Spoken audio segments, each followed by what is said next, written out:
this week. It's starting out warm. We were in the 70s today, all the way up to 80 on a Wednesday. Also chances of rain this week, followed by a cool down. Highs at 60 Thursday, possibly some 50s on Friday. A lot going on, and I'll have all the details coming up. Right now on News Channel 6 and 7, the latest after two Georgia college students died last week. We'll have a look at the vigil being held today at UGA. Also ahead, exit 190 in Wrdw is open. What commuters are saying about the new road.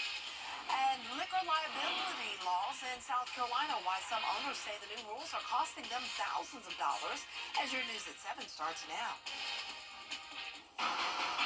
Live from Television Park, this is WJBF News Channel 6 at 7.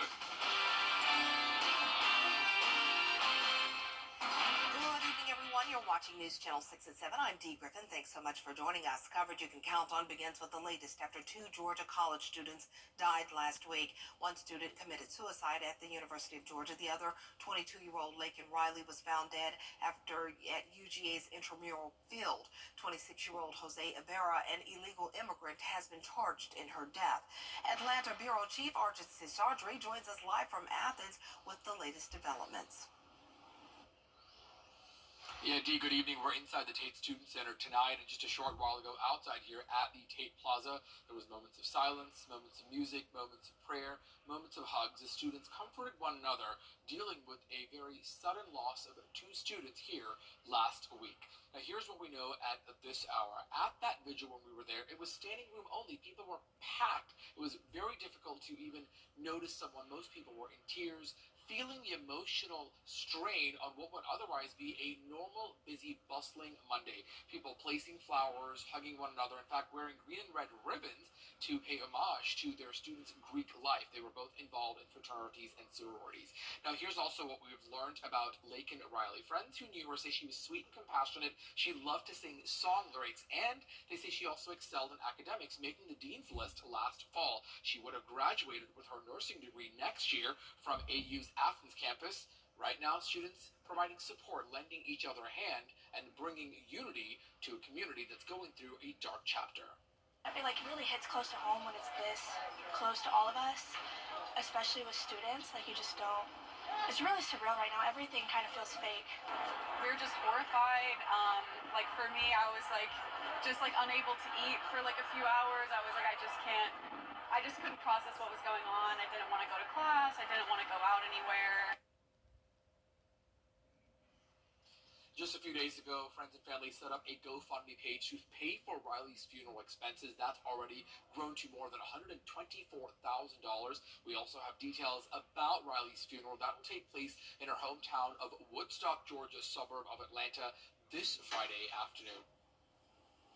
And bring you all the latest developments later on tonight at 10 and 11. But right now, live in Athens, Arjit Seshadri, WJBF News Channel 6. All right, Arjit, then, as he mentioned, Laken Riley's funeral is set for Friday at 2 p.m. in her hometown of Woodstock, Georgia. Visitation is at noon.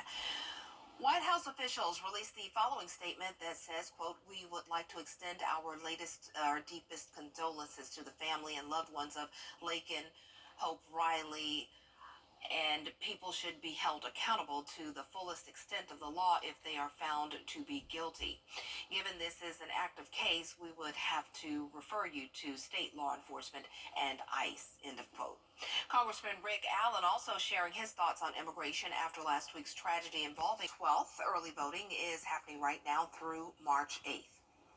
Time now for a first look at our weather with meteorologist Jenna Petracci, and it was a gorgeous day. Yeah, lots of sunshine today. It was a warmer one as well. This weekend, we were definitely on the cooler side, only topped off at 60 yesterday.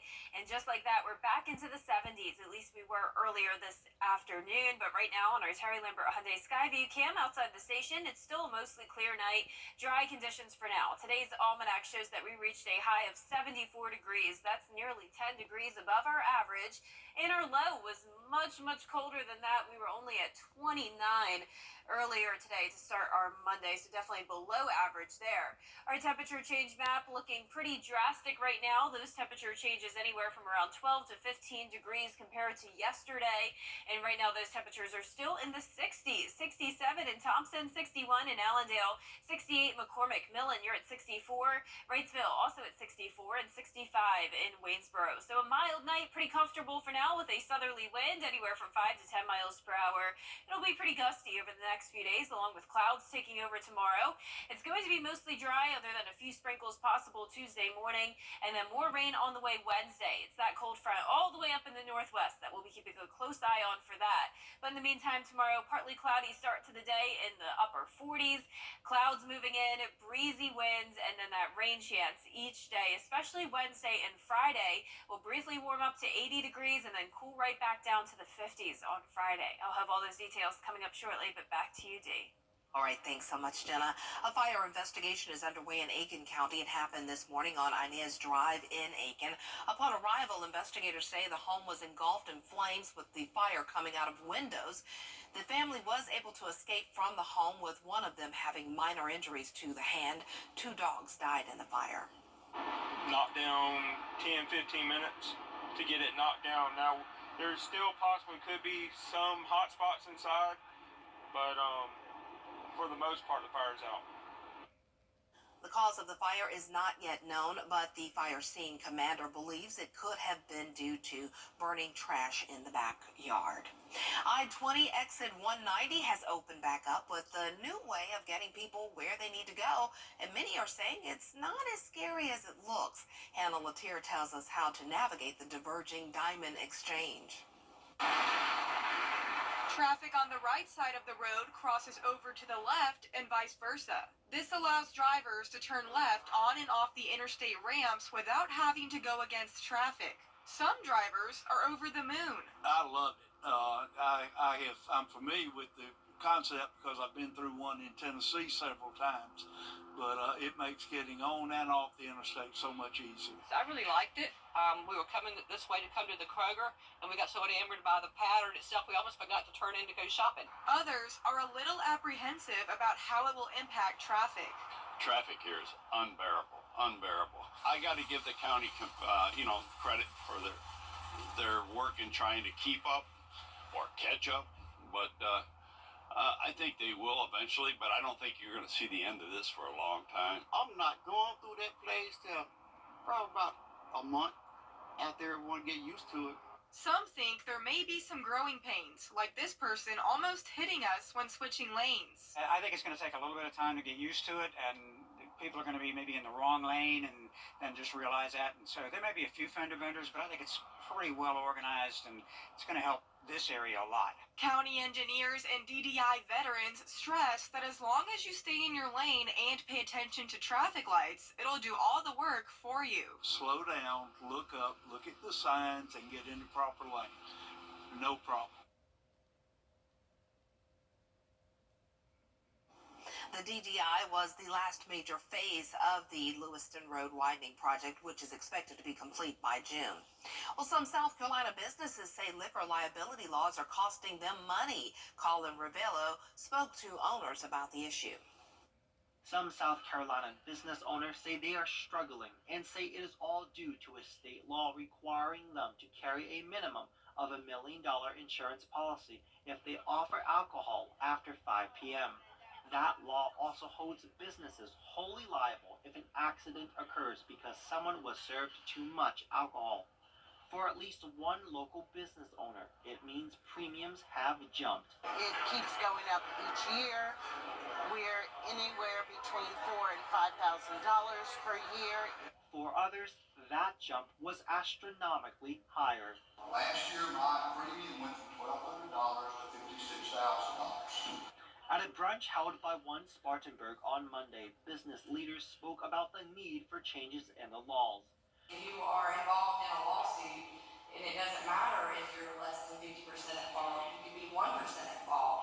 You can be held 100% financially liable in the lawsuit. Local leaders say if the laws don't change, the county will change. Could put small business out of business, and then that would go on to the customer. They can make prices go up. We do have to ask renters to purchase an additional event insurance policy that includes liability for the liquor. Earlier this month, the State House approved a bill allowing liquor stores to remain open on Sundays for a few hours if their local government allowed it. Up next, the Supreme Court is hearing two cases that could potentially change the way the internet has operated for decades. We'll have more when coverage you can count on continues. I'm Jenny Montgomery. Join me next time for everything you need to know about the Marx Museum's Social Canvas Block Party. It's a wildly popular event, and it's free. Tuesday at 12:30 on Jenny.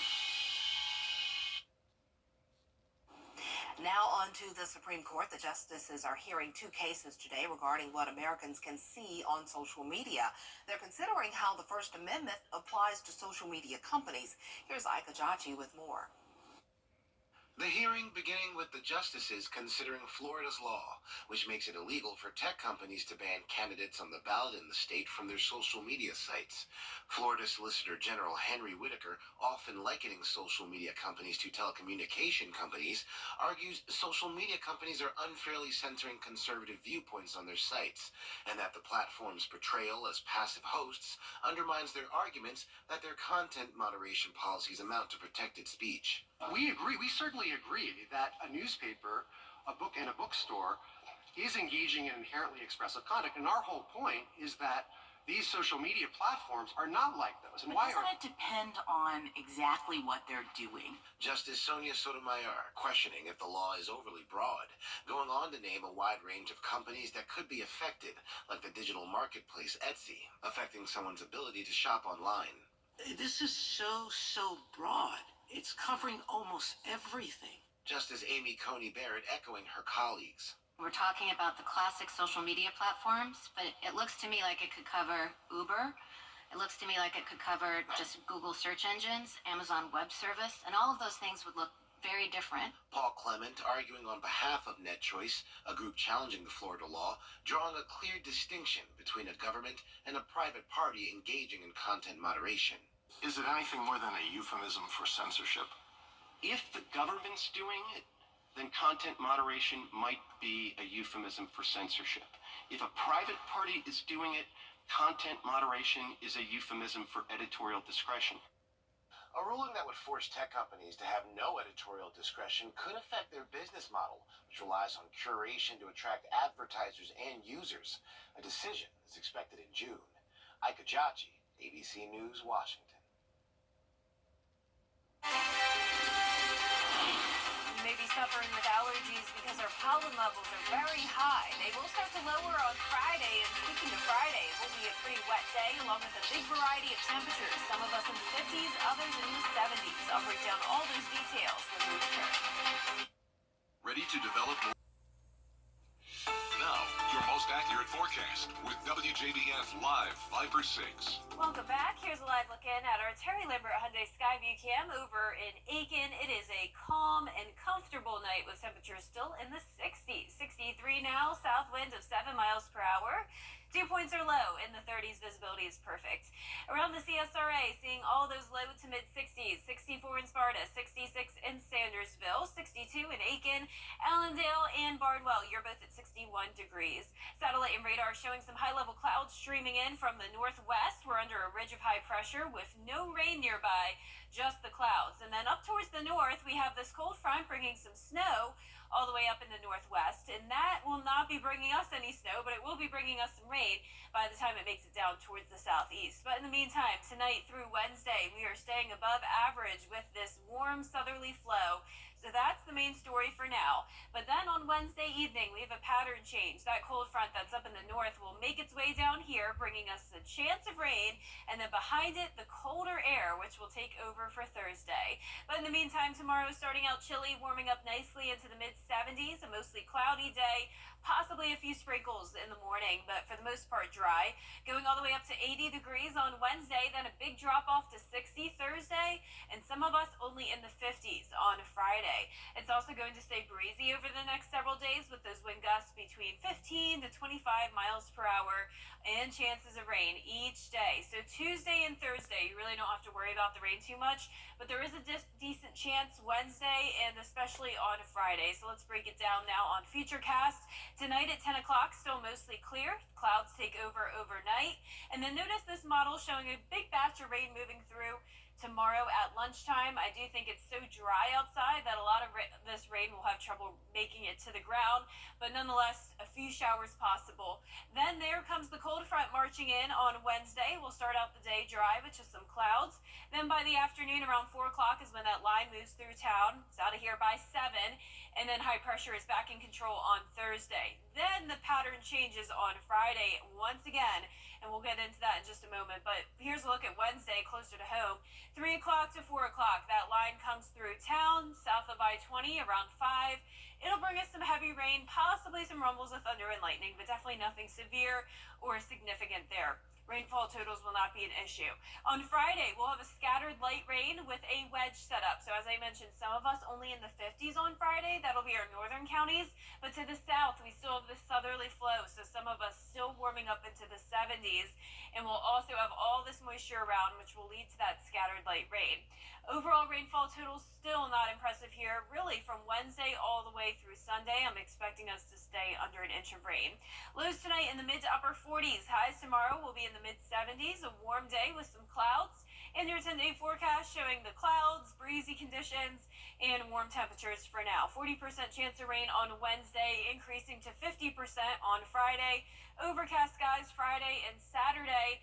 And we'll briefly cool down and then go back up to 70 degrees on Sunday. Back to you, Dee. All right, thanks so much. Augusta City leaders will be discussing a path. Well, coming up, Wake Forest basketball making headlines for a big upset win over number 8 Duke over the weekend. But it's what happened after the buzzer that has the sports world talking. We'll have more when your News at 7 continues. And here's a look at the winning Georgia lottery numbers. Cash 3, 251, and the cash 4 numbers 0681, and the Georgia 5. Those numbers are 18660. We'll be right back. Honoring Black History. Skyview Network is sponsored by Terry Lambert Hyundai. Low prices, big selection, and committed to quality customer service. Concerns are being raised over a college sport tradition. This after a student athlete is injured when fans from the opposing team stormed the court. Rena Roy reports. This video showing Wake Forest fans storming the basketball court over the weekend after upsetting the 8th-ranked Duke Blue Devils. Now sparking debate about the tradition. In the middle of it all, Duke star Kyle Filipowski colliding with several Wake Forest fans, injuring his knee as he falls to the ground. After the game, Filipowski tweeting, "This gotta change." Freshman guard Caleb Foster also hurt. Now their coach John Shire speaking out, saying Filipowski is still a little sore, and Foster is waiting on results from imaging for his injury.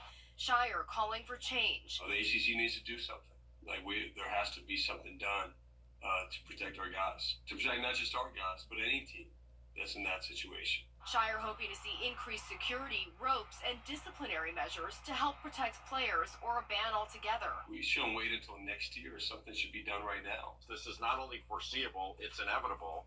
And we've had significant injuries over this in the past, to fans especially, and nothing really changes. And just last month, Iowa star Caitlin Clark collided with an Ohio State fan rushing the floor. She was helped off the court by security. In recent years, some conferences have begun fining schools upwards of $100,000 if fans rush the court. Rena Roy, ABC News, New York. Coming up, taking his job seriously, why a North Carolina preschooler is drawing followers when coverage you can count on continues. When bad traffic.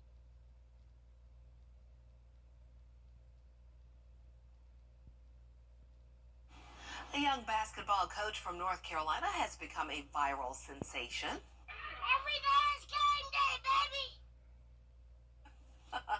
That's That's Christopher Bess. His dad is the head coach at a high school in the town of Tarboro.